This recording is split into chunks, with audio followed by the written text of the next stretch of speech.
So I've been using this next picture. You know what? I make these decks and then I forget what the next picture is. I'm pretty sure I know what the next picture is. I use this picture for no good reason other than I use it to introduce myself. But this is the first time I've been able to say this picture was taken at on Palau Circle on the Silver Strand because I lived in Coronado when I was little. So I'm actually sort of home. I've come back here. My wife went to school in San Diego and my son went to school in San Diego and I like it here. So thank you for having me back. I worked at IDEO for a long time. I had a bunch of jobs there and I eventually started doing client-facing work where I was teaching about the stories that I had learned and the processes that I learned. And I got very passionate about that. And so 2009 I left and that's what I've been doing ever since. 2012 I connected with a couple of ex-partners of mine and we started Innovationship. And so this is what we do. Now, I have to say, this is not really a workshop. I have less than 2 hours and I have 100 people, and really what it's going to be is me talking. And I'm going to do a couple exercises. Please shout out things if I'm talking too fast or if you have a funny comment that you'd like to make. Heckle, I'm easy. It's just throw things at my...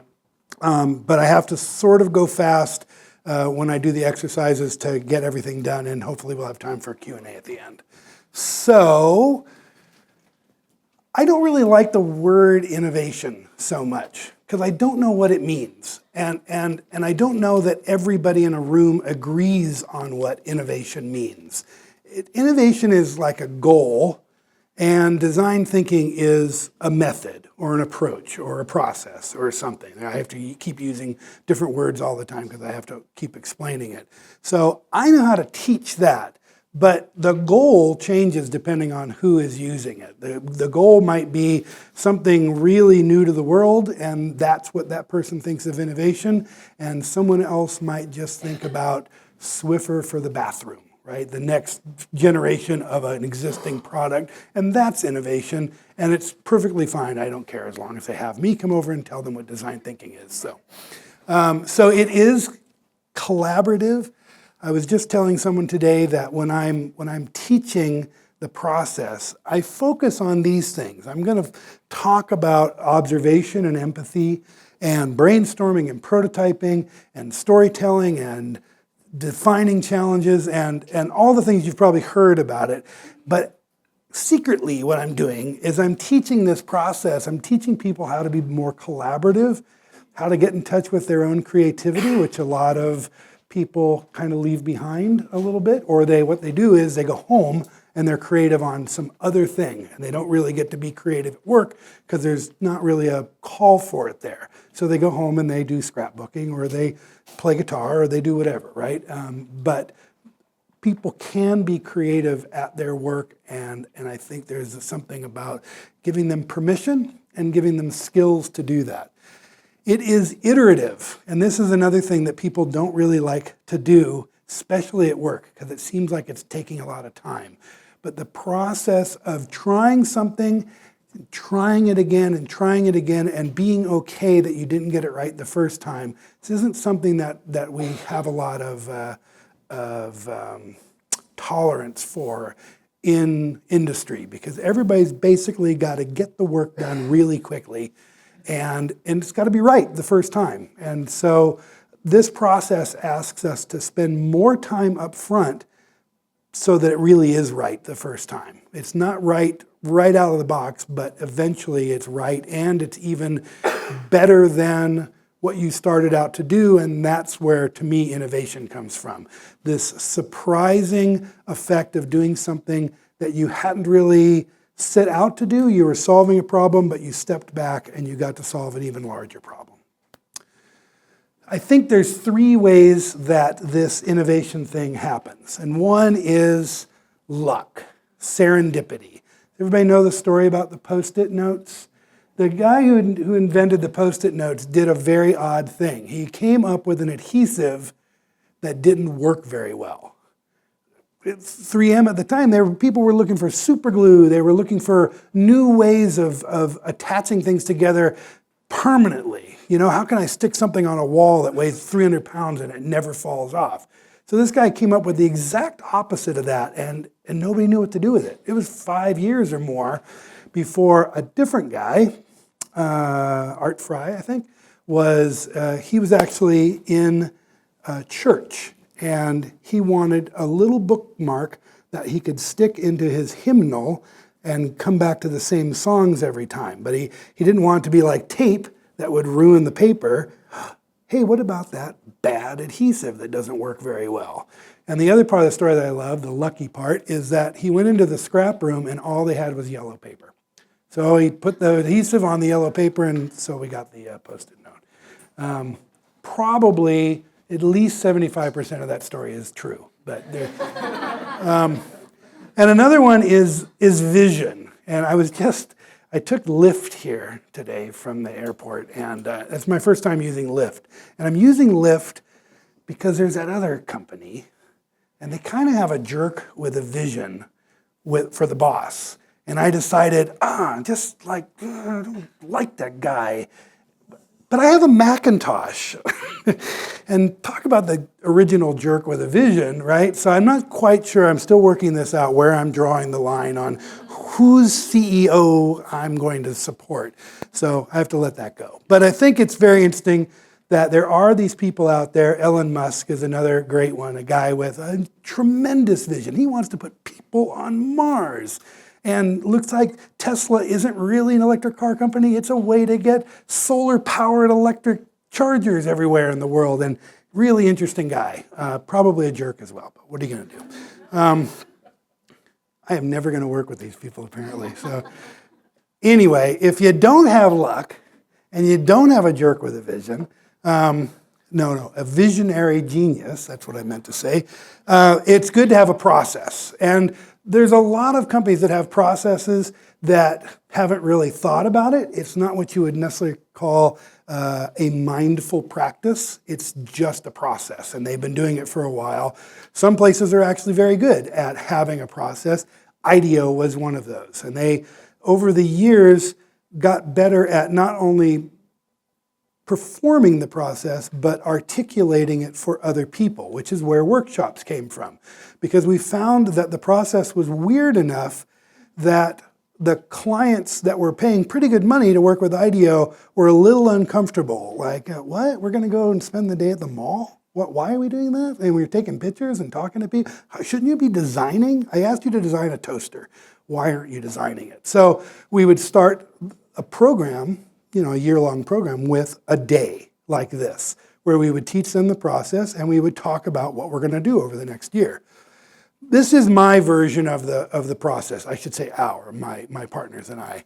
And it's meant to show the kind of iterative qualities of it. That there's these three major things. We're going to define what we do. We're going to make an action, and we can decide on that in different ways. And then, uniquely, I think, we try to stop and reflect and decide, what can we integrate? What did we learn?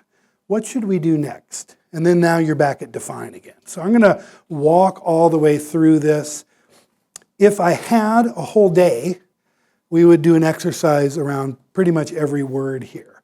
And if I have 3 days, the exercises get longer and more interesting. And if I have 16 weeks, then we're working on a real world project and we're walking you through that. That's what I do. I don't do consulting anymore. I do this sort of guided mastery of design thinking. So we work with clients to help their teams learn this and apply it onto real world projects. So there's a long history of this kind of creative problem solving. Probably starts with a guy named Alex Osborne, and some of you may remember the famous advertising agency BBD&O, and he was the O. And in addition to being an advertising genius, he also got really interested in how creative people make decisions, or how people make creative decisions, or solve problems creatively. And he actually started an Institute of Creative Problem Solving to look into this. And he wrote a couple of books. That first book called How to Think Up, it's either in that one or the next one, Applied Imagination, is where he invented the term brainstorming. and actually came up with ideas, the rules, an early version of the rules, and I'll show you those a little bit later. So this goes back to the 40s and 50s, and Universal Traveler is kind of a well-known book. I think they still hand it out at Stanford. Very hippie kind of book. It's printed on brown paper. It's worthwhile. It has the iterative test cycle. And then since IDEO started in about 1978, it actually started in 1991, but the roots go back a little farther. And then David Kelly, who started IDEO, is a professor at Stanford, and he also started the D School, which is a whole program in which all of the schools of Stanford work together, project-based learning, and they use design thinking. It doesn't actually confer any degrees. It's just a place for people to get together and work with others and learn design thinking. And there's a whole raft of books. I think my favorite is the last one that came out, Creative Confidence, by David Kelly and his brother Tom Kelly. Tom Kelly wrote the first two here. There's this idea, finally, after several years of talking about this, that what we're doing is teaching creative confidence. We're teaching you a way to get a hold of the creativity that you naturally have and be confident applying it to various problems that confront you. And that problem can be about your next toaster, or it can be about where your next customers are coming from, or even how you are organized into solving either of those problems. There is this sort of Venn diagram of overlapping concerns. First of all, there's feasibility. Can we do it? Is it possible? Can we make this thing? Can I offer this service? Can I build out this space in a particular way? Is it possible to do? Viability is, can I keep doing it? It doesn't make sense as a business model over time. How can I have this thing support itself and support all the people who it takes to put it out into the world? And then, and a lot of times last on the list, shouldn't be, is utility. And by utility, I mean usefulness, but also delight. Delight's a wonderful thing to design for. People should like the things that they have bought. People tend to like the things that they buy. In fact, they make statements about themselves when they buy things. It could be a watch, it could be a Macintosh, it could be a pair of pants. There's a great phrase by an economist named Virginia Postrel about our buying decisions. I like that. I'm like that. We are expressing ourselves in the things that we buy. So connecting with people and getting them to feel close, whether through branding, whether through pure utility and function, or whatever, to your products is really good. Helping them solve problems, sometimes which are problems that they didn't even know they had. The overlaps of these circles are pretty interesting. We know the functions of most companies, engineering and programming over here in the technology and technical center, finance, marketing, operations, human factors around, your product, ergonomics, and the psychology and sociology that people bring to buying new products. The overlaps are really interesting as well. The overlaps are where a lot of interesting stuff happens. Design, classic industrial and interaction design, tends to be in this area here between technology and humans.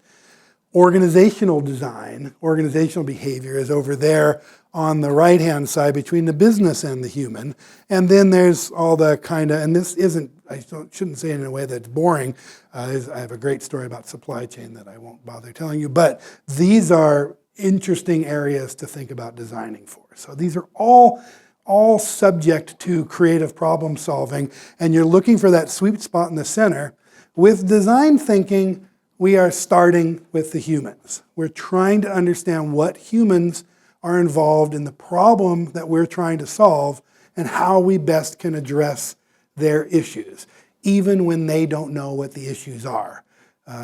There's a apocryphal saying from Henry Ford, which is that if I'd asked people what they wanted, they would have said a faster horse. So people often don't know what they want until someone makes it. The Palm Pilot is a great example of a really new thing that was out there that took another visionary, a guy named Jeff Hawkins, who was working on it for 10 years before we ever saw it. So many people would think of this, the original iPod, as a paragon of innovation, one of the great products. It helped in the end overturn the music industry in a new way and created an entirely new way of marketing and listening to music. But it actually took a few years to make money. It was not very well considered in the technical press. Anybody who's old enough might remember the Diamond Rio, which was a bigger, had more capacity. But what it really was a portable hard drive that you put music on, and it had some extra buttons. And you used it like a portable hard drive. You dragged music from it and you used it. It was just a slightly different form factor. The thing that made the iPod an innovative product was iTunes and the iTunes Store.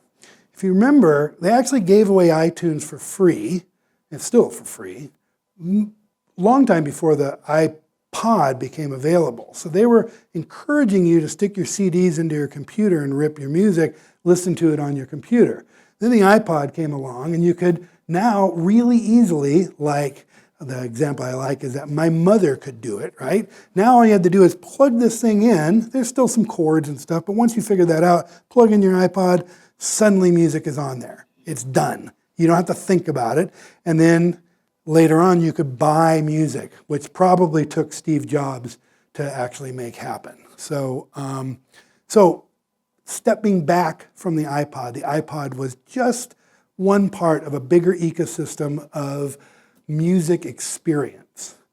The same way with Starbucks, and it's pretty classic, especially here in California or say Seattle, to make fun of Starbucks as being not very interesting. But before Starbucks, the best coffee in America was at McDonald's, or on the East Coast it was Dunkin' Donuts, and people still love Dunkin' Donuts back there. But they really changed coffee, but it wasn't just about the coffee being good. It was where you were drinking it. It was the kind of creating a new community of coffee lovers and a place for them to come together. So again, it was this ecosystem of creating a new place for people to gather and share in something together. So I think those are both really interesting examples of design thinking in action, even if nobody who brought those products to market would have called it that. So this is the thing I keep saying. We are all designers. We design every single day. Every single one of us had a design project first thing this morning. And I think of a design project as being something where you've got a problem to solve. You identify the constraints of the problem. You look for resources to help you solve the problem. And then you solve it and you share it with the world. The problem that each one of us did this morning was called getting dressed. Getting dressed is a great example of a design problem. We have to think ahead. Design is generally about designing for the future. So we're looking at our day and we're thinking, I gotta go to lunch, and then we might go to the park, so I don't want to wear good pants. And then we're going to be on that place, and it might rain later. And so we're looking into the future and predicting what kind of things are going to happen and who we are going to talk to. Are we going to run into somebody that we shouldn't be dressed too far down for? Should I dress nicer because I'm going to go to USD and give a talk? This is about as nice as I dress, by the way.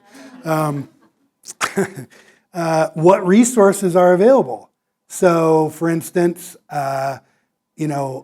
what's in my laundry hamper? What's not wrinkled? What's not ripped? What's not dirty? What can I use to solve my problem? We ideate, we brainstorm in front of the mirror. Does this work with that? Yes, it does. It's pretty easy when all your shirts are black and all your pants are Levi's. And we try it on, we go out and we share with others, and we learn from that experience. Now, I'm not going to make a little husband-wife joke, but my wife starts this process the night before, because she doesn't want to think about it in the morning. I think it's brilliant. I can't do that. I guess I did it this morning because I got up really early. So I laid out my stuff. But she's doing the ideation and stuff, and she's thinking about her day the night before so that when she gets up in the morning, that's a design program that she doesn't have to go through. Related to that, I loved hearing a few years ago that President Obama, like within the first year of his first term, decided to really dress very similarly every day. Because here's a guy making a huge amount of decisions every day. Why start the day worrying about which tie is right or which shirt goes with what pants? There is a thing called decision fatigue. And he thought, yeah, I could probably use that brain power for something better. Maybe I'll just wear the same stuff every day and I'll just play a little bit with the tie. So I find that interesting. Apparently, Einstein did the same thing. He basically wore the same thing all the time. Sister Wendy wears the same thing all the time. That might be a different thing. So all design programs kind of look like this. What is the opportunity? What's the problem that I'm going to be looking at? And am I looking too narrow? Can I back up a little bit? What don't I know, and how can I learn what I need to know so that I can better answer my challenge? How many ideas can I come up with? And how can I make sure that I bounce these ideas off of other people so that I don't fall in love with one idea and pursue it without fail, right? How can I prototype those ideas? And I'll get back to this, how can I get them to fail really quickly? I want my ideas to fail because I don't want them to take 8 weeks to fail. I want to try to make them fail on the first day so I don't pursue something for too long. How can I get feedback from others? How can I share? And how can I best tell the story of what we're trying to do? And then finally, there's that reflect. How can I stop and learn and integrate what I've learned from this? So this looks like this linear process. And often in my workshops, at least the first workshop, I teach it as a linear process. We're going to do this, and we're going to do this, we're going to do this, all in a row. But in reality, and this goes back to the iterative cyclic nature of this, I don't know what's going to happen next because I don't know until I learn from what I did what I ought to do next. So I might do something in the test phase that causes me to need to go back out and talk to people and learn from them and have another brainstorm and redefine the problem and then do another test on another set of, so it's iterative, it's chaotic, and the more you do it, the better you feel about not going in order and doing what comes next and just trying stuff and being okay that you don't actually know all the answers right away. So that's a major thing to let go of in your life, is that you don't know the answers right away. I'll come back to that point too. So, it's a small enough room. How about, I'll give you my bad example since I just had one this morning, although it wasn't as bad as it could be. Badly designed experience is generally the airport. The airport does not seem to have been designed for people with bags to get on planes and go someplace.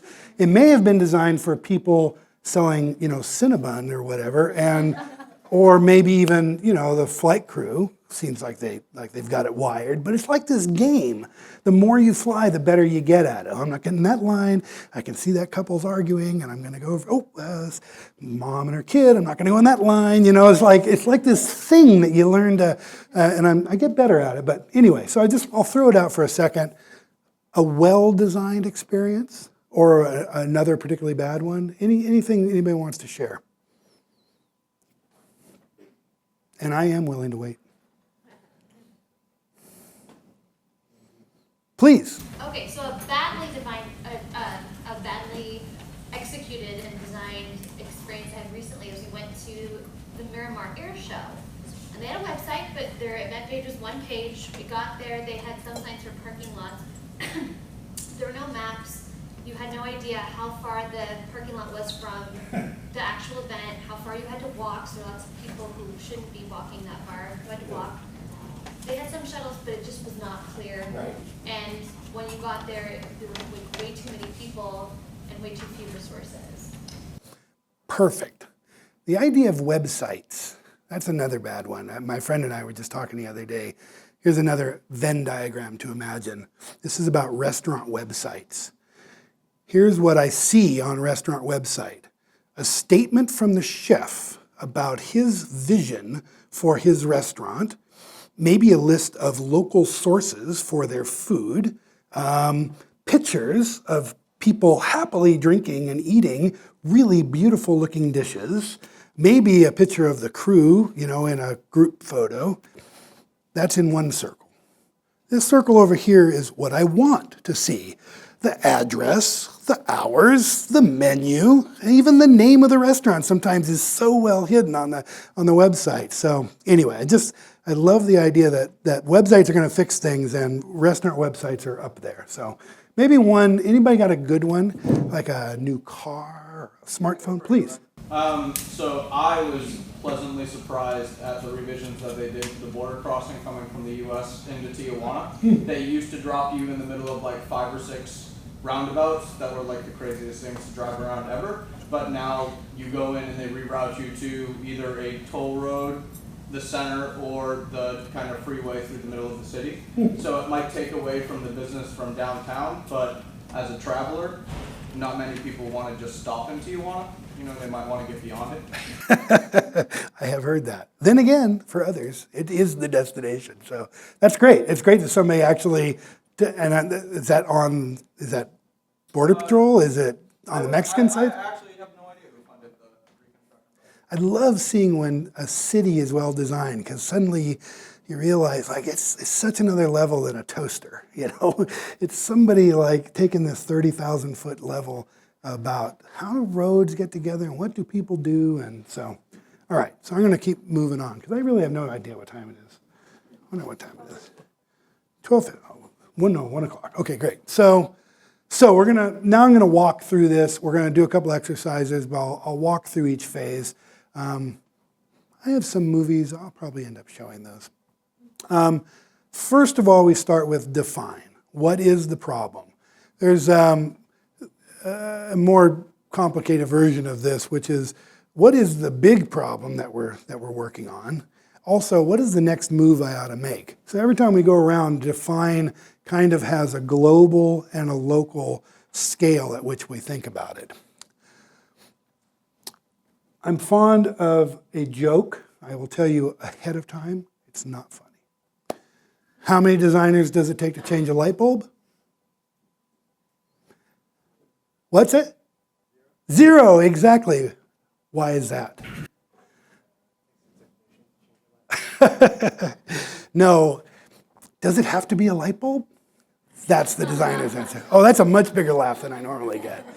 But there's something hidden in that joke that's actually very true. And I saw this at IDEO quite a bit. A client would come to us and they would say, I need you to design my toaster next year, right? And we'd say, what is a toaster? What is toast? What is breakfast? Where does a toaster live in the house? And we'd start asking all these questions. They're like, dude, I just want a toaster. Like, well, you know what? We're probably the wrong ones because we really want to challenge the whole issue of what is a toaster. That's where innovation comes from.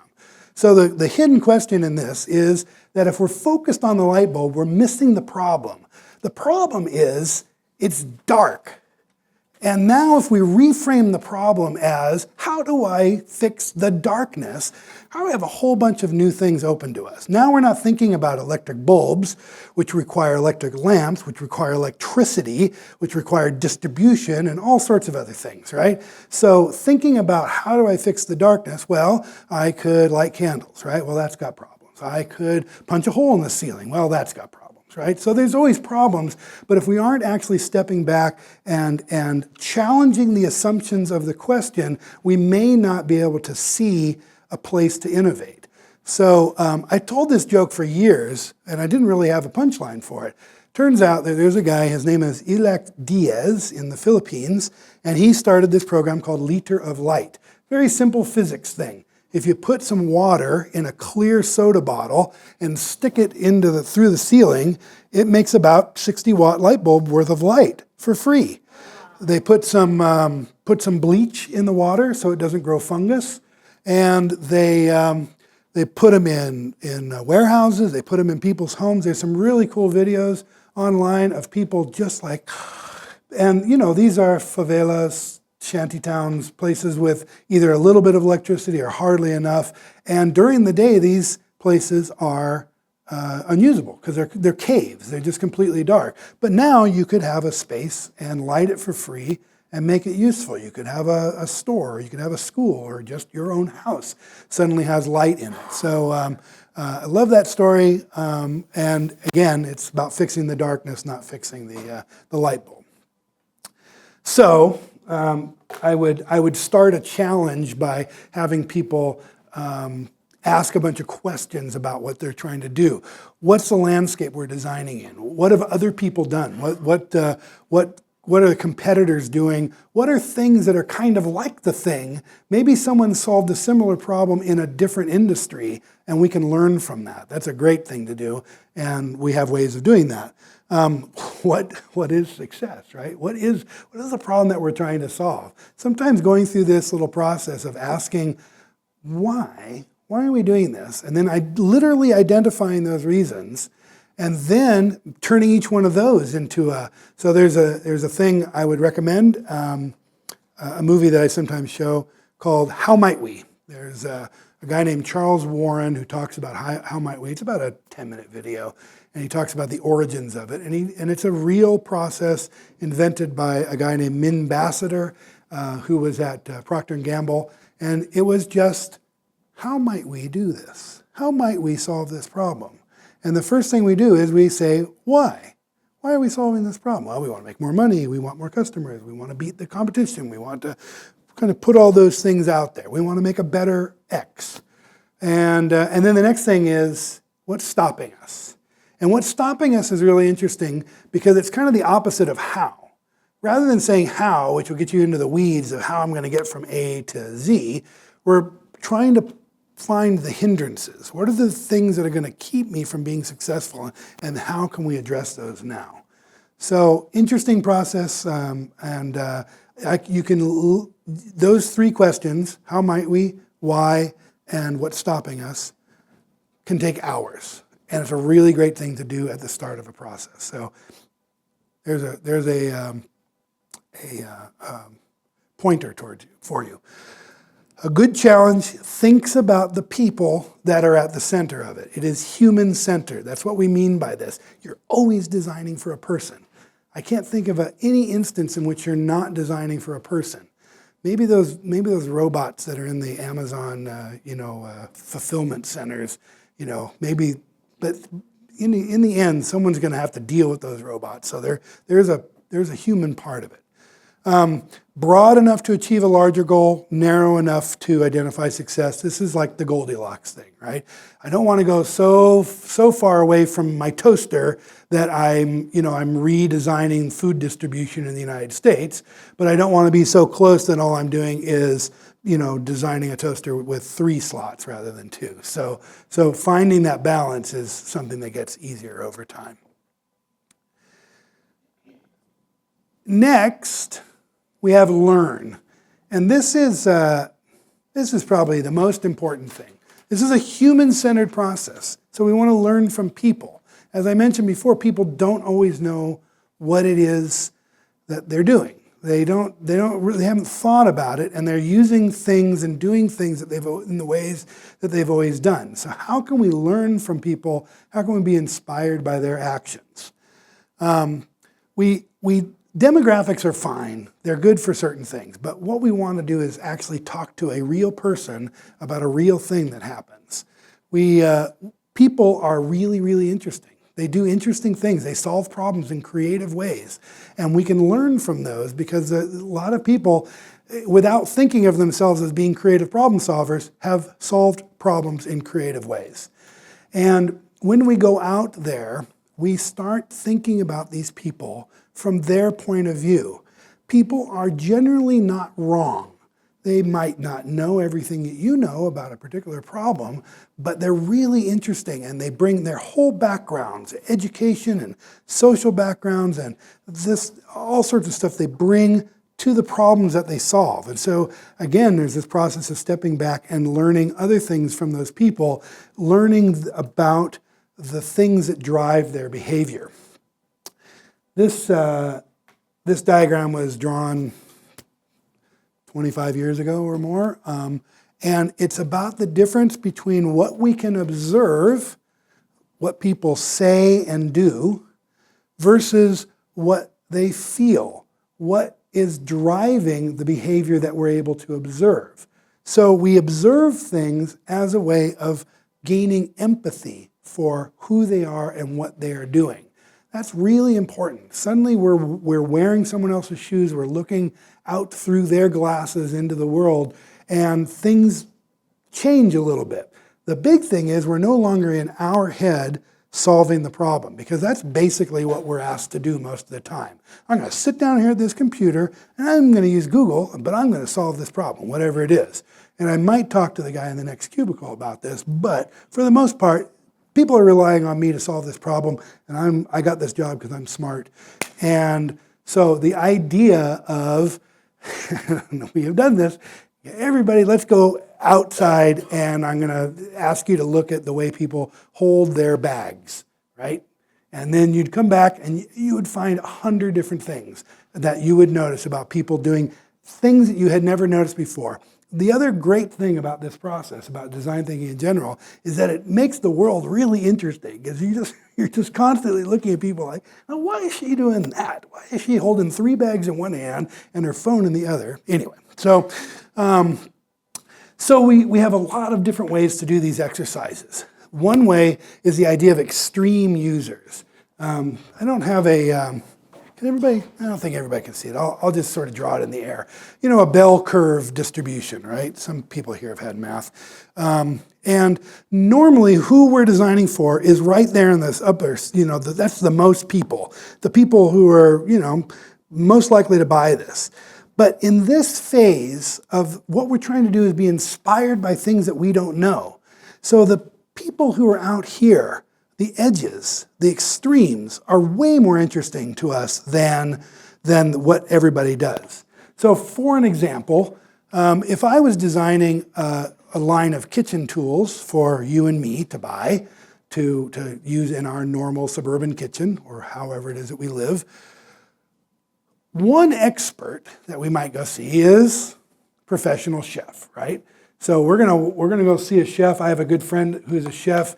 He has a leather pouch filled with his knives that he brings everywhere with him, and they are high quality things, and he uses them hours a day. He uses all the tools of the kitchen, of a professional kitchen, in ways that would surprise you if you've never watched this. And so you would learn things from watching a professional chef, and especially if you went to something a little bit more unusual like a professional sushi chef in Japan, right? They would probably teach you some really interesting things that you've never seen somebody do before. So there's that extreme on the high end.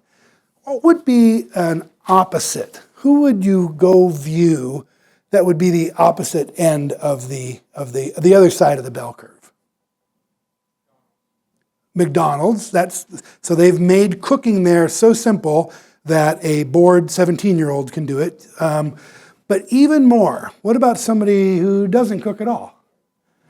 Like, what's that? Children. Children are really interesting. Everything they do is for the first time. You realize they're picking up a spatula, and they don't even know how to hold it in order to put pressure down, and they're just kind of it's like this thing is taking over. But you notice things that they do, and it's like suddenly, oh, that's really interesting, because they didn't know that they were doing that. I learned this. Another thing we notice sometimes is what you might call the pause in the action. So you see somebody, for instance, cleaning like a whisk, right? And they're cleaning their whisk, it's got stuff all over it, and they're like there's this little spot that they can't, because of the way the whisk is made, it's got this little overlaps, and that little moment there's something there, right? There's something that we could make a little bit more better, and maybe we could design it so it doesn't cross and do all that. So kids, any kind of extremes, what I want to point out is that it's not always about the experts. Sometimes novices, people who would never do the thing that you're interested in, can teach us as much as well. There's a famous story, if you don't know it. Sam Farber, his wife, had arthritis, and she couldn't use a classic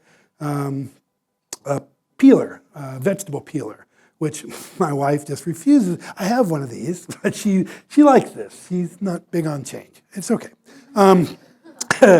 But so what he did was he went out in the garage and he got some neoprene rubber and he wrapped it around this, and he realized he was making this for his wife so she could hold the peeler, and he realized, hey, I like it better too. And thus was born OXO Good Grips, which is kind of taking that idea of, gee, no one's looked at this thing for a long time. Could we make it any better? So great example of a small insight around a person leading up to a very big change. Another thing to do is to become the person that you're designing for. This is a friend of mine, Christian, who used to work at IDEO, and he checked himself into the ER. You can see this picture is pretty old because of the size of that camera, but basically he shot all the footage. He was in bed, he's in the ER, he's waiting to be seen, and he just kept the camera running. So what he got was some really fascinating footage, most of which looks like this, right? And so it wasn't about, gee, they ought to make drop ceilings more attractive, if that's all a page it's going to look at. What this represented was that he didn't know where he was or what was happening.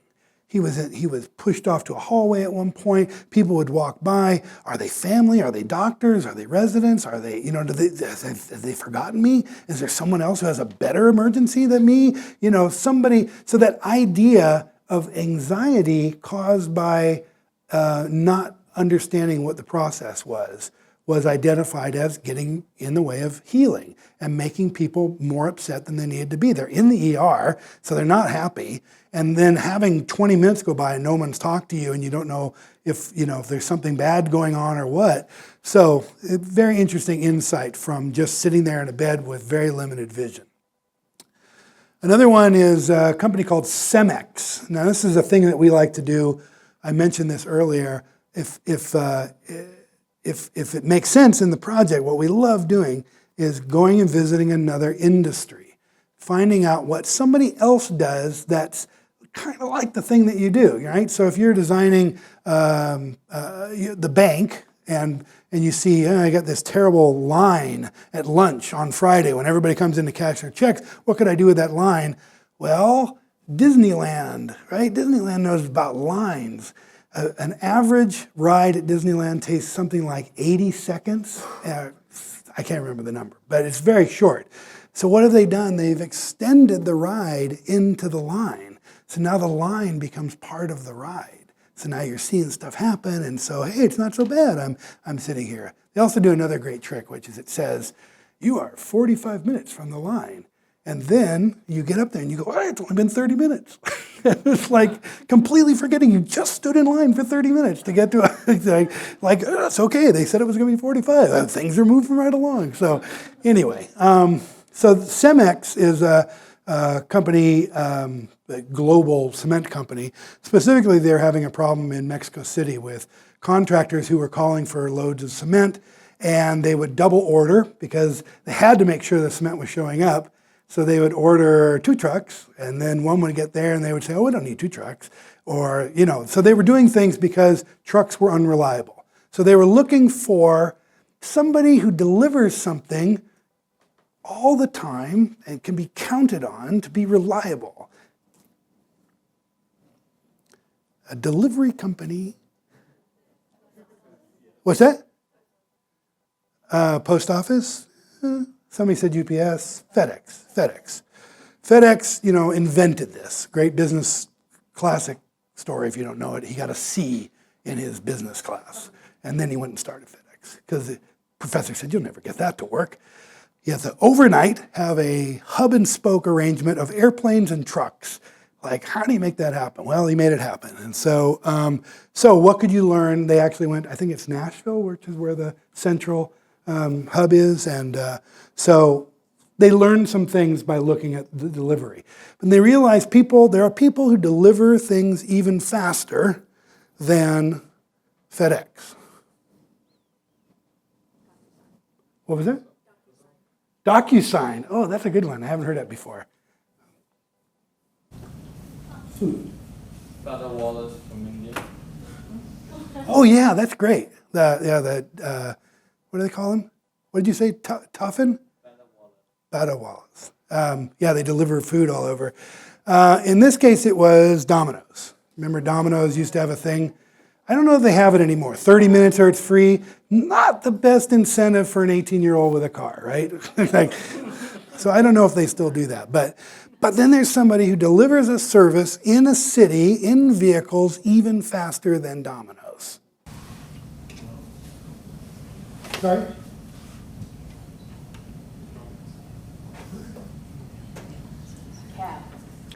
Close.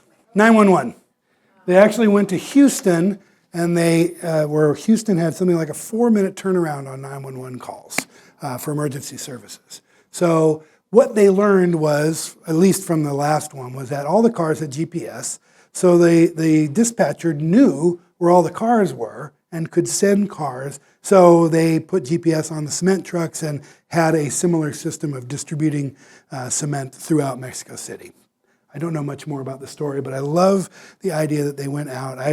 We've done this a few times. We took some physicians, and we went to the Cheesecake Factory, and we went to Princess Cruise Line to see like how they deal with customer service in a kind of a heated environment, I would say. So finally, we can learn from nature, and this is more for engineering audiences, but there's a lot of great stuff. The whole world of biomimicry, if you've heard of that. In this case, noticing that the tuberals, I think they're called, on the whale's fin seemed odd to a guy until he did an analysis on them and realized it's what makes them so agile and quick, because it actually channels water better than a straight fin would do. So he took that idea and put it on the turbine blades, saving 20% or something efficiency. So great inspiration from looking at how nature has solved a similar problem. So we're going to do an exercise now, so I can stop talking. Sorry. Please spread these out. Thank you very much. And I'm sorry. I'll throw these over here. Spread these out. You only need one pencil. Can you pass that back? Thank you. What we're going to do is a quick exercise called Whose Life Is It? There are 12 pictures, and they were all taken by one person. Imagine I told you, take your camera and take 12 pictures of your day, because I'm going to try to figure out who you are. So the person is not in the pictures. The person is behind the camera. You'll see a worksheet in there. Let's only fill out the front side about the person's name, what kind of job they have, what kind of brand loyalty they have, things like that. So we're only going to spend like 10 minutes on this. So fly through it, because we're going to build on this person later.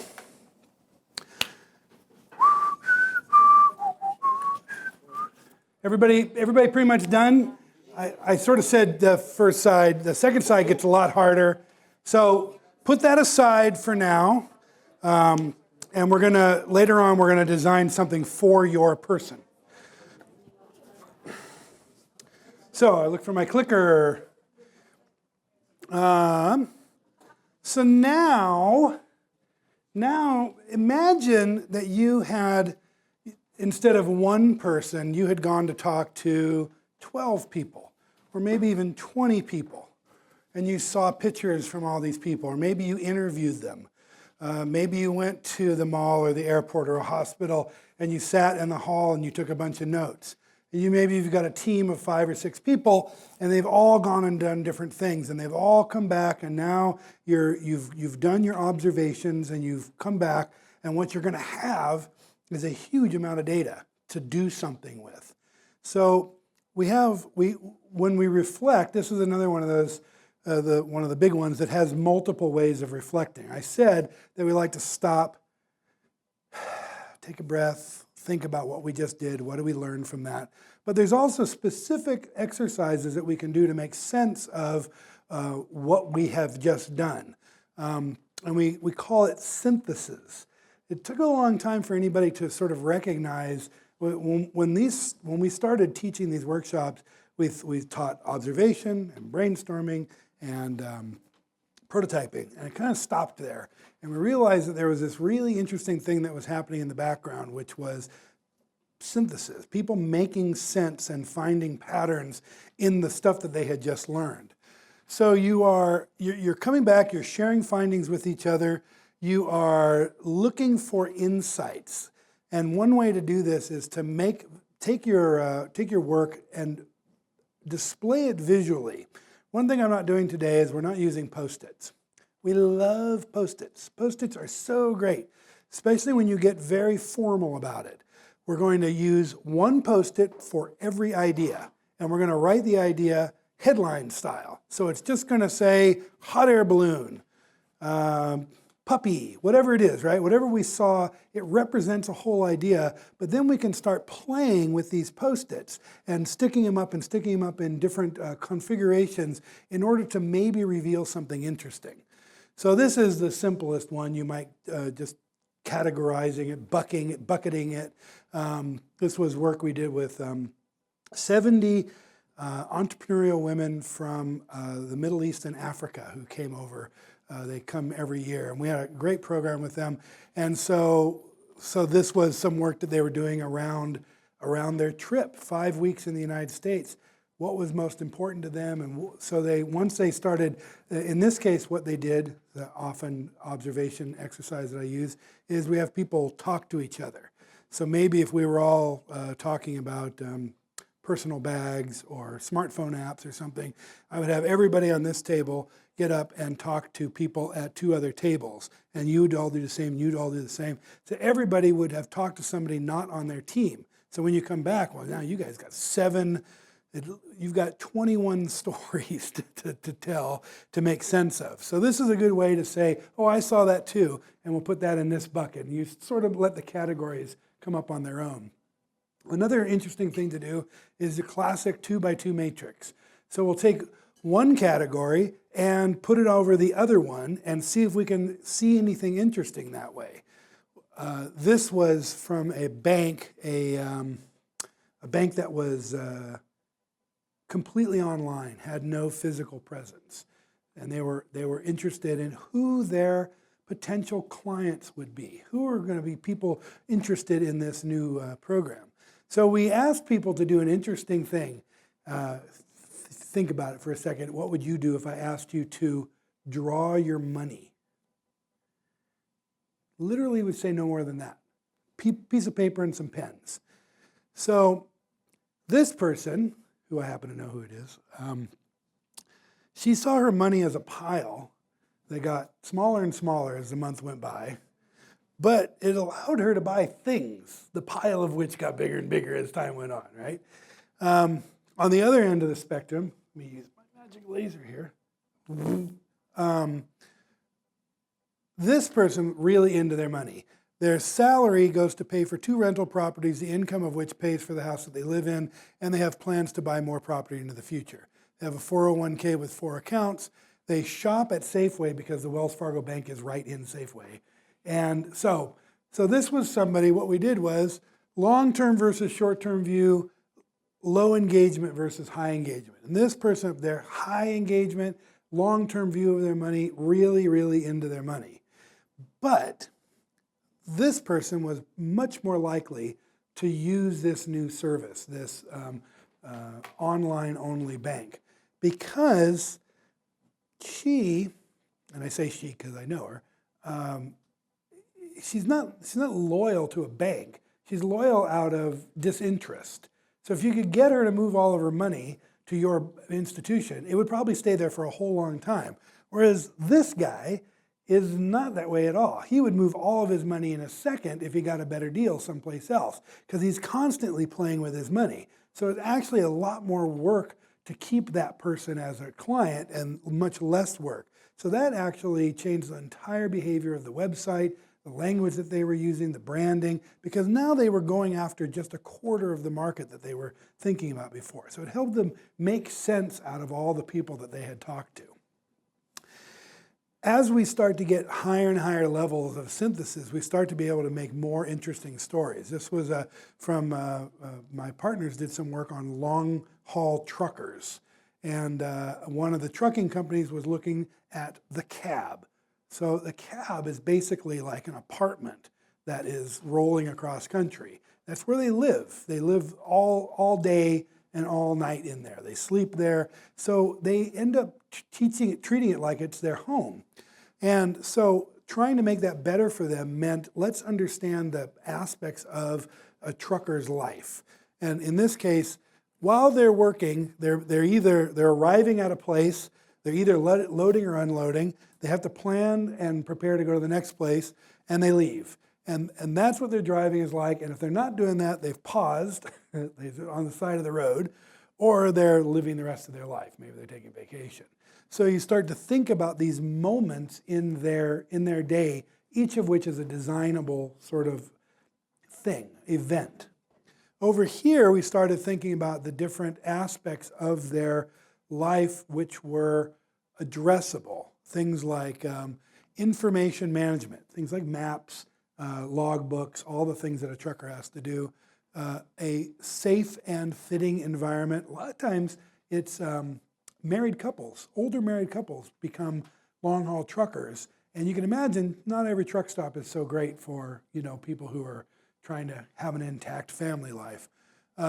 Continuity and integration, delight and satisfaction. This is the one I liked. Personal expression. You would look inside a trucker, an owner-operator trucker, and they've got decorations all over the dashboard. Their family, they've got little totems or whatever, And the interesting thing is nobody designed a truck to do that, right? Nobody. The dash has this, very functional, and these people glue things to it anyway because they want to make it their own. The back of the cab was very similar. They were doing all stuff to it that it wasn't designed to do. So knowing that, how would you now design, knowing all this that we know about truckers, now what would a cab look like? And that was the program. Unfortunately, it didn't go very far. I don't think that they really had a big vision about how they could have really made a really new truck for the 21st century.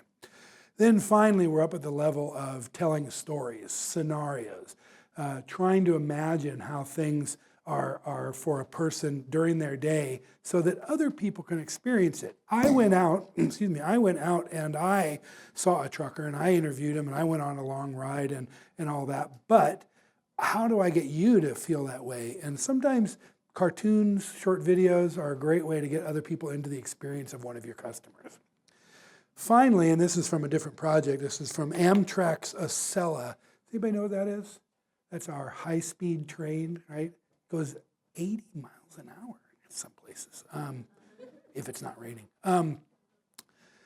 So this was really interesting. When Acela was first started, it's like 1999, 2000 or so, IDEO was hired to do the first class carriage, the dining room, ADA compliant bathrooms, and so very, tangible, designy sort of stuff. Meanwhile, there were other people who were doing things like, Bombardier was making this brand new bullet train.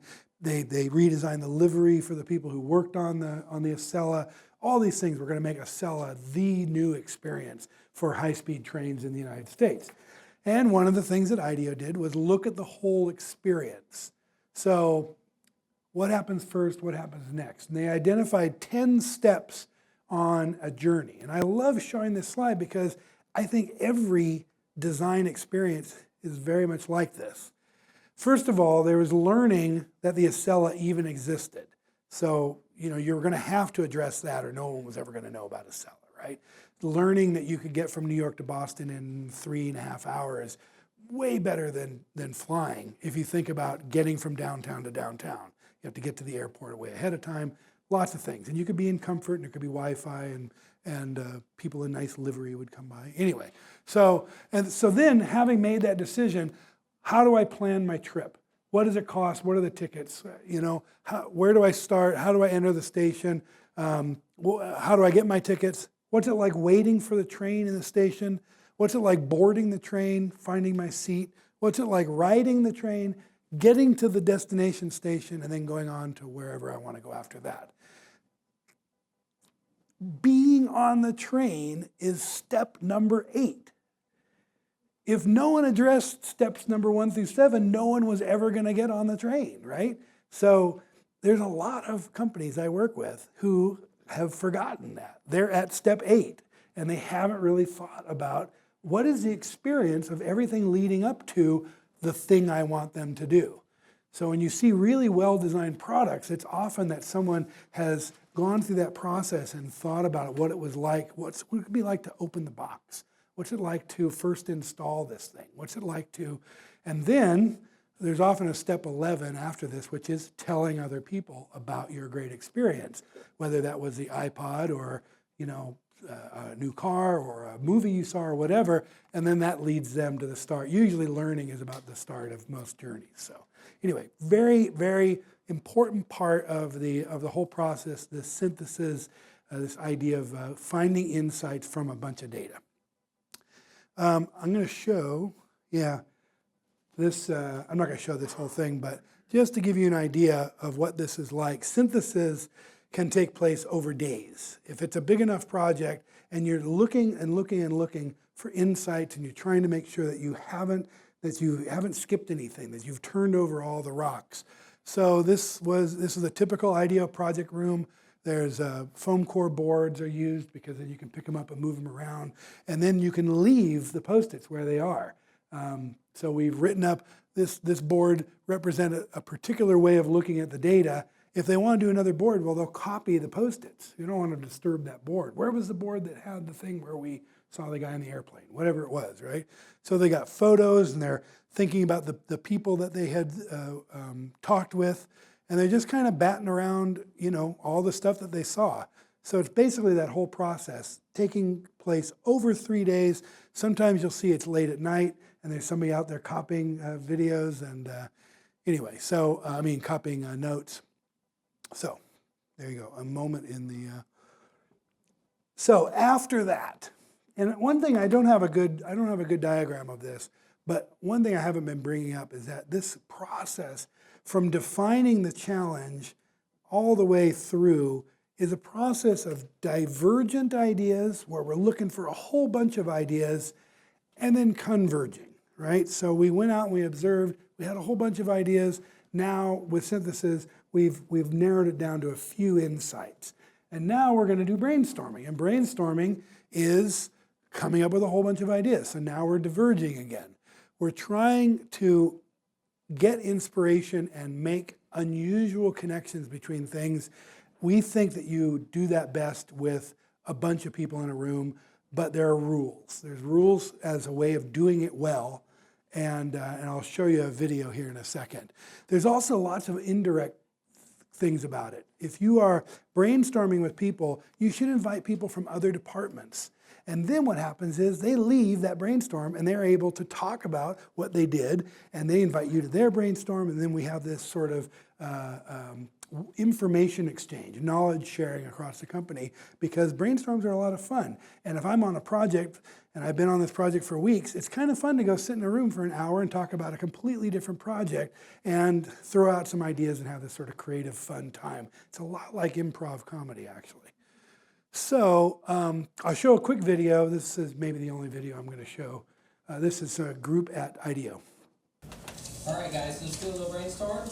And the topic today is what? Last time, what were we serving on? We're going to talk about bath toys. Bath toys. So, in the spirit of brainstorming, we're going to go for quantity. When we jump into that, give me lots of ideas and list them as a headline. We'd love to be visual, so do a quick sketch on this size Post-it or whatever, then we can throw those up. And announce it to the whole group, not just to me.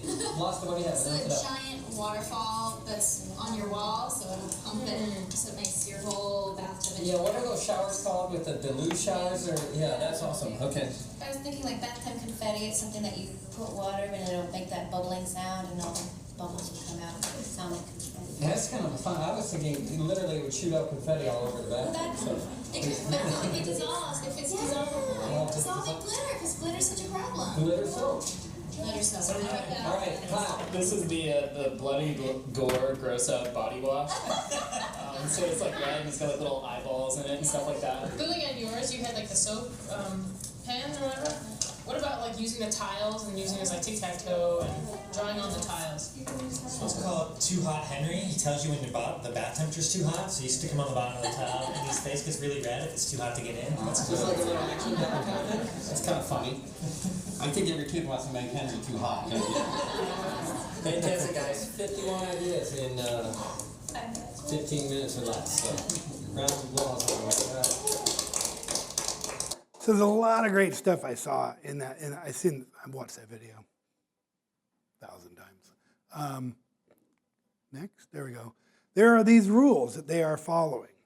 And the rules, people know about improv comedy, right? So some of these are very, very similar to what happens in improv comedy. First of all, there's listening to other people and making sure that you're hearing them. You know, the classic thing in the United States is there's talking, and then there's waiting to talk, rather than listening to the other person. Be my turn soon. This person's going to stop, and then I got my story. Deferring judgment. Everybody know the first rule of comedy, or of improv comedy? What's that? Never say no or always say yes. Yeah, it's yes and. Yes and. Amy Poehler has a book out called Yes Please, which is a little joke on that. Yes and. So let me build on your idea, which is the next one, right? Yes and is, I'm not going to judge your idea, I'm going to build on it. I'm going to take that idea and do something with it. Encourage wild ideas. It's easier to have really goofy wild ideas. I'm going to have a gorilla in a hot air balloon that throws paper airplanes down, and that's how you'll get your mail, right? And that's obviously silly, but maybe someone's going to be inspired by that weird image and come up with a more grounded idea. It's much easier to take goofy ideas and bring them back towards earth than it is to sit here and just have these safe, grounded ideas and hope one of them is innovative. So we want to throw out this goofy inspiration so that people build on these ideas and take them places. The other rules are more about keeping people, on track, one idea at a time. Be precise and concise. You don't need to explain how your whole idea is going to work over a 5-year plan. You just need to throw out gorilla in a hot air balloon. Be visual, drawing a gorilla and a hot air balloon on your Post-it and writing gorilla hot air balloon. It's all you need to do, and it helps people remember it. What's the one with the gorilla? Oh yeah, gorilla hot air balloon. So rather than just words all the time. And going for quantity is a big thing. We're trying to go fast, and that's a great way of helping you to defer judgment as well. So I just realized I haven't looked at the clock in a while. 1:48. Okay, so I was going to do a brainstorm here, but I don't think I have enough time. I want to talk about the rest of get the rest of the phases out of the way. My whole point of having you learn about a person was so that you could design a program or a product or a service for that person. The idea was to get you out of your own head so that you weren't designing something that you'd like, but you were designing something that would fit this person that you took some time with. I think you would say that you got a surprising amount of information out of those pictures, right? It's kind of interesting. If you really start looking, what's in the background? What does that piece of paper say? What is that? Why would this person take this picture? You start thinking about those things and you realize, I can actually start to learn a lot more about this person than otherwise. So I apologize for not having time to do a brainstorm, but we're going to move on. So we're not going to do a paperclip brainstorm either. Oh, let's do a paperclip brainstorm. 10 ideas for a paperclip, really quick. Fish hook. Hold your hairpin. Say? Bookmark. Stick a glue bottle. Great. Say again? Hole puncher. Lock picking. Probably, maybe. Jewelry. Perfect. Pierced ears, yeah. 7, quick. Hold your shoe in place. Excellent. A belt. Wow. Little tiny waist. I think one more. Toothpick. We have 2 votes for toothpick. Okay, great. Now you've done brainstorming. Well done.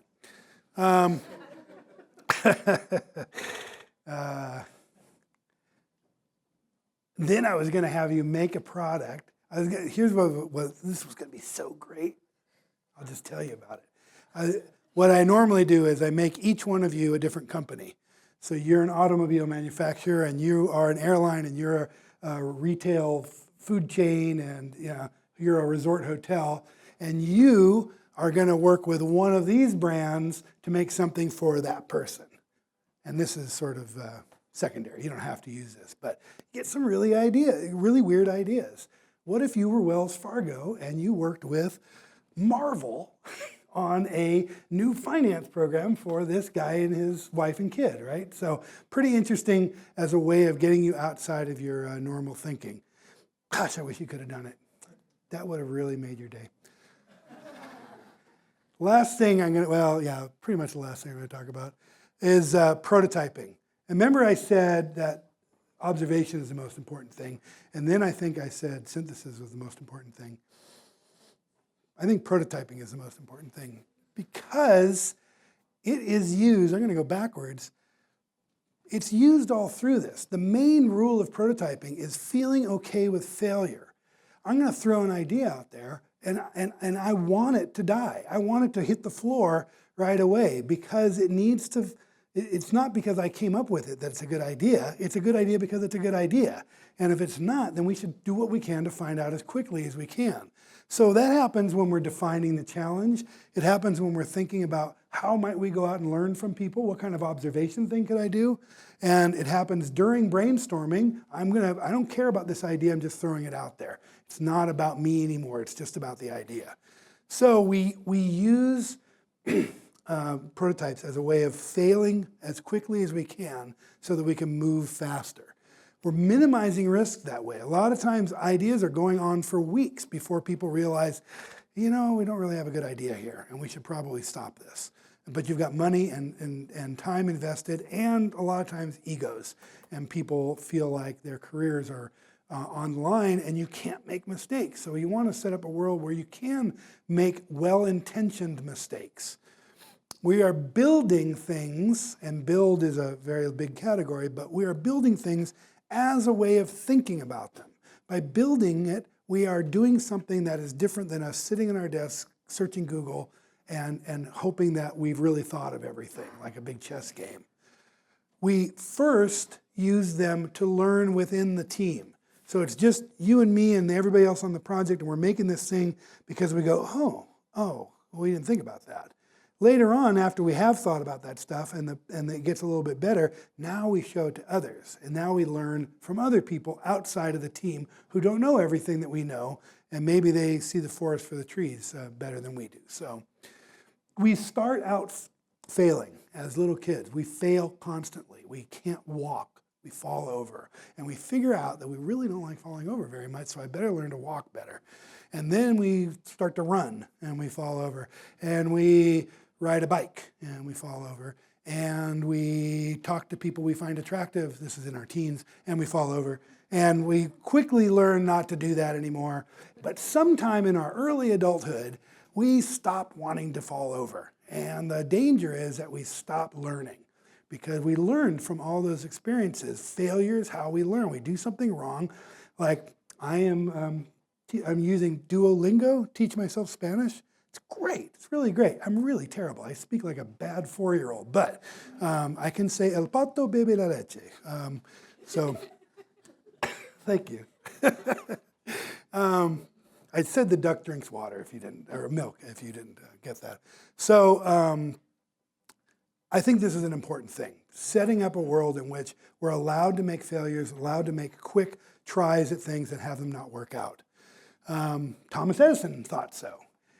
Thomas Edison learned something through failures that were really important. And they're not failures because he now knows something that he wouldn't have known in any other way. So it's a great quote, and it just shows you the value of setting this up. What happens with prototypes over time throughout a project is we start out making a lot of prototypes, but they're very low resolution. And as time goes on, they look better, but we're making few of them because we're having more ideas. Sort of the far right-hand side of this is what we called concept cars. Didn't matter if it wasn't a car. But you know those concept cars, they look like they're from 5 or 10 years in the future, and they've got a whole bunch of ideas in them, and no one's ever going to drive that car because it's like a prototype for the future. That's what we would call them at IDEO. Concept car was a really high resolution, well-made prototype that looked like the real thing, but wasn't actually something that was going to be made. It was a way of predicting the future. So prototypes come in a bunch of different phases. This is prototype for the first mouse for Apple. That's sitting in David Kelly's office. That was something we did in 1980, something like that. And they were so happy. I love this story. Here's a Steve Jobs story. We made this thing work. You got to remember, nobody at what was then called David Kelly Design, they didn't know what a mouse was, and cursors on the screen. You know, computers were things you typed in. And so they were really happy that they made this thing, and they have a steel ball in there, and that they can make the cursor move up and down. So they showed it to Steve Jobs, and he went, and he said, you have to cover that ball with rubber. No one's going to want that clicking sound. And they were like, are you kidding? We got this thing to work, and the arrow goes this way. And he's like, but that's how he was. He would find that detail that was maddening at the time, but then you realize later really changed. Because if it hadn't been a rubber covered ball, you would have been making noise all day. Anyway, a little genius moment from him. But you can make use paper to make prototypes of interactions.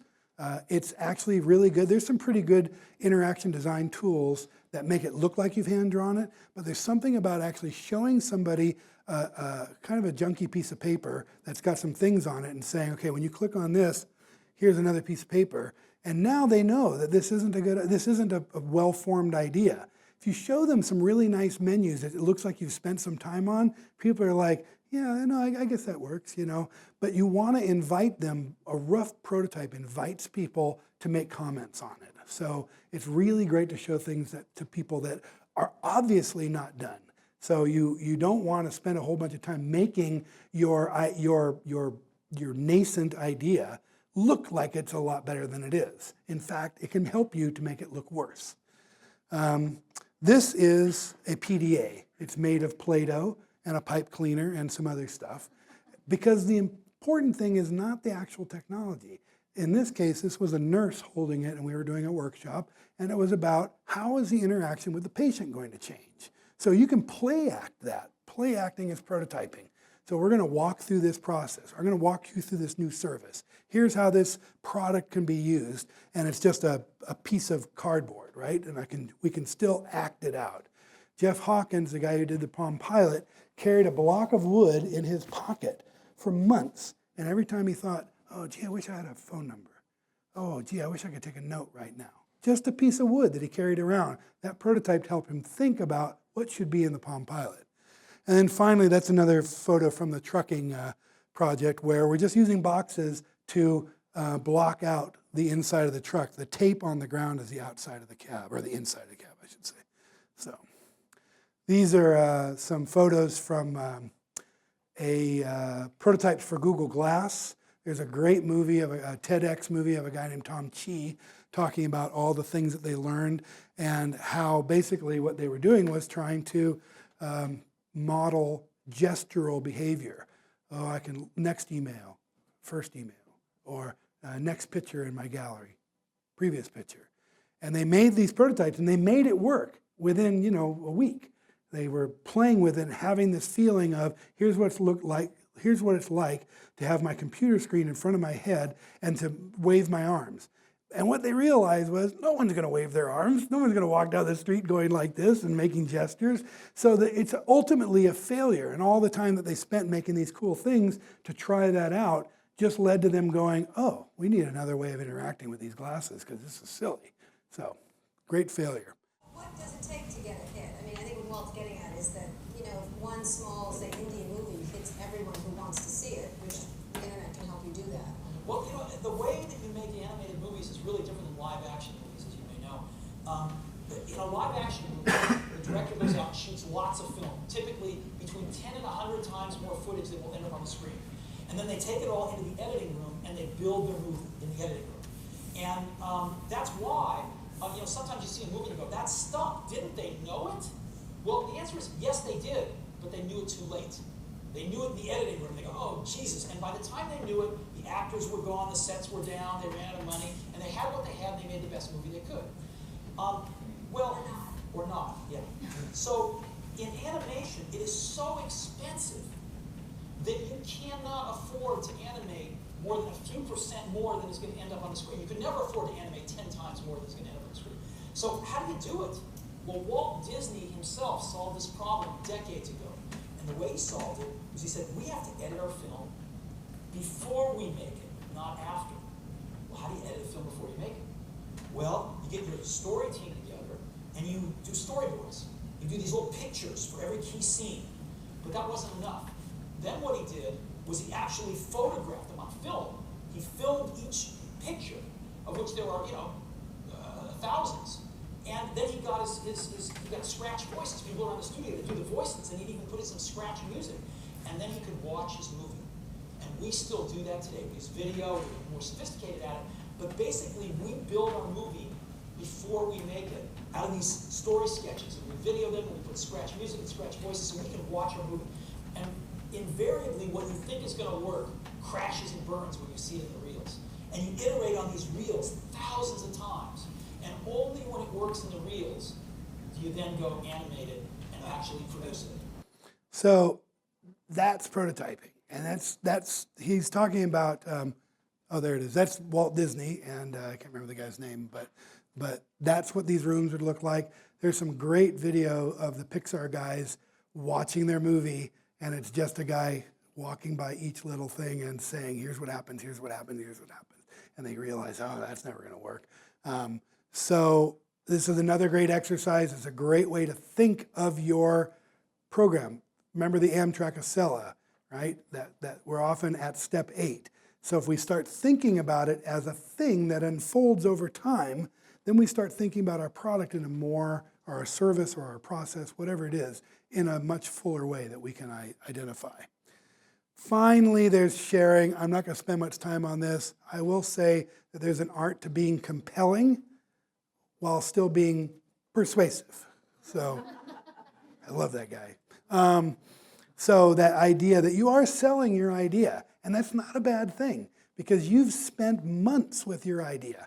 You've maybe spent years with it, and you now have the classic 30-second elevator pitch. So understanding how storytelling works and using it to your advantage is not manipulation, it is, but it's good. So I'm going to skip, and that's basically my last slide. So I don't know if we have any time. I'm happy to take questions. I'm happy to let you all go. You go. You got things to do, I know. Let's do this. Let's have some Q&A with Scott for those who can stick around. We're supposed to wrap up around 2:15, and I know some people have to get to class, so if you need to slip away and get to class, please do so quietly. Please turn in your feedback form and team match form, and we'll have Scott take it to questions.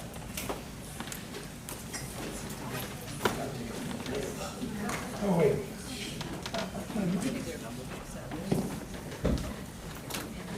So, questions?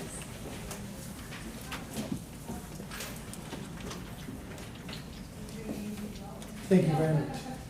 Well, I have a question that if others aren't going to ask, because you talked a lot today about products, and I would love to hear you speak a little bit about innovating or using design thinking for services or programs. A lot of people here are interested in social impact projects and how might, is there any different approach, or what are some of the particular things you might keep in mind when you're trying to develop something that's not a concrete physical product. Right, and I'll tell you that the reason that we use the concrete visual products is because they make better pictures. Because otherwise, it's really hard to show a service. They tend to look like stock photography, like, somebody talking, or like the salesman guy. So in a sense, and this isn't a great answer, but there's not a big difference. The process gets applied very, very much the same way. Who are the people involved, and what are they already doing, and how can we learn from them? There's a great, a couple other resources. IDEO.org, which is the nonprofit arm of IDEO, has a free book to download. It's called the Human-Centered Design Toolkit. And most of the examples are from the developing world. Farmers in Vietnam, and water in Africa. And it's not about products so much, but I think you'll find that the process is really, really similar. It's about how do we learn from people, what clever ways can we get people to reveal the motivations behind the behavior we're able to see, and synthesizing and brainstorming and prototyping with the people a lot of times. And that's a great thing to do. If you can work with your clients to help design the process, then you may learn more things from them than doing the agency thing of, thanks very much, I'm going to go back and design your next toaster. Not toaster, that's a product. Uber, the Uber of toasters. Please. For people who are going through this process for the first time, where do you see people messing up the most, and how would you suggest they fix that? Wow, that's a great one. I think it's hard for people to collaborate. First of all, it's hard. We are not, our first 12 or more years of school is not about working with other people. And so I love hearing about schools that are doing project-based learning and having kids work in teams from an early age, because I think people get very used to being the smartest person in the room and not playing well with others. And so that's one thing. The fear of failure is another thing. And that's really hard. It's hard to model. I mean, I do the same thing. I'm sitting here telling you, how to live life right, but it's not like I'm great, at doing this. So I find myself sitting at home working on like this deck or working on a workbook or something, and then I show it and it's like I'm getting mad because my partner found a mistake I made, and I'm like, I spent hours on it. Whereas if I had been working with him, we probably would have caught it right away. So I think those two things are really big. What happens at some companies as well is that, kind of what I just said, the leadership does not model the behavior that they want their employees to have. So if the CEO is a guy who never makes a mistake and tends to give orders from on high, maybe not the most collaborative, failure-prone person to model design thinking. So it's pretty fun to be able to get a CEO to get on the floor cutting up foam core and using duct tape or whatever to make something. So, or even better, getting a German CEO to put on a wig and play act as if he's a housewife. That's, you've won then.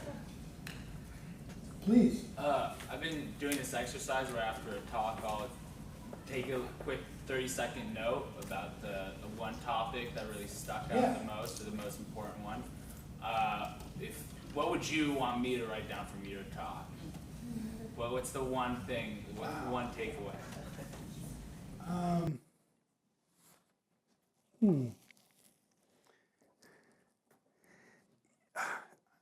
I think the thing that I have found the most enlightening is how really interesting other people are. That the world is full of people who have solved problems. And they could be kids, and they could be elderly, and they could be foreigners, and they could be somebody who cuts you off on the freeway. Everybody, it's almost like this path towards meditation, or, I'm not trying to say I'm a Zen monk or anything, but I just feel like after, a couple of decades of doing this, I'm a lot easier going than I used to be, and I'm generous more generous than I was. And I was probably an angry guy, so maybe I had places to come from. But just that idea that people are out there, when we're Leon, my partner and I are out walking around, or separately, and we send each other pictures of the goofiest stuff that somebody has done, you know? Somebody took a pair of old sunglasses and used them to prop a door open, right? And it's like, who thought of that? It's such a great idea. You know, like, I don't care about these sunglasses anymore, and they work perfectly for this door. So, like, it seems like a silly example, but we see this stuff all over and we realize it's evidence of everybody's creativity. Everybody is constantly solving problems like this. It might be, what am I going to cook for dinner? Or it might be, which wall is the couch going to go on, you know? And just feeling like you're kind of constantly designing throughout your life, and to take hold of that and realize you can design at your job, you can design in your school. I mean, we got goals and we have constraints to work within, but constraints are just the frame around the painting. You embrace the constraints so that you can, so that gives you actually, it's a way of having freedom. If your painting was infinitely big, what would you do? If it's this big, we now have some choices. So I don't know if that answered your question at all, but I'm very pleased with myself. Along the lines of the question you had asked about the services and applying it to the human element, shall we say, collaboration, interaction. I'm wondering how much you work with organizations, or how, because I feel like so much of what you're saying, and it completely resonates with divergence and convergence, and how we get no ideas or bad ideas, could so help our national politics, international affairs, organizational company dynamics. There's so many things that are very critical problems, very critical problems, but somehow there's impasse. But if there's this, I mean, this was just a very uplifting kind of, presentation you're giving, and I'm just wondering how much there's an opportunity to reach people. You know, so I'd say the two groups that we like working with the most, and fortunately we do get to work with them the most, are healthcare and education. And there's something similar about both of them. A lot of them, people who've been in those two fields for a long time, are jaded and cynical, and they're so fed up. There's these systemic problems that are getting in the way of doing the thing that they want to do, which is teach and help people feel better, right? And nothing like, I was just saying this the other day, and this is no knock to anybody here, but there's nothing like, a nurse who's near retirement for just kind of like laying it on the line. You can't show me anything, buddy. You've not been in the ER with me. And so we have these, do this very similar thing. We were working with Kaiser, and that was over 12 weeks. And I'll tell you, doctors, not easy people to work with. They're very, very smart. They know what they're doing. They're not necessarily open to being creative and embracing failure and all that. But work with them enough, and they will get it, and they will understand, and they can start making changes from within.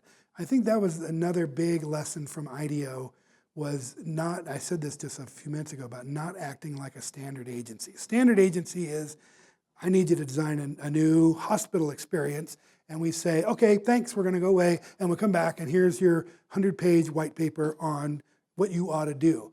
If I teach you how I do design, and you are a nurse or an administrator or a doctor in that system, you now have the power to change it from within.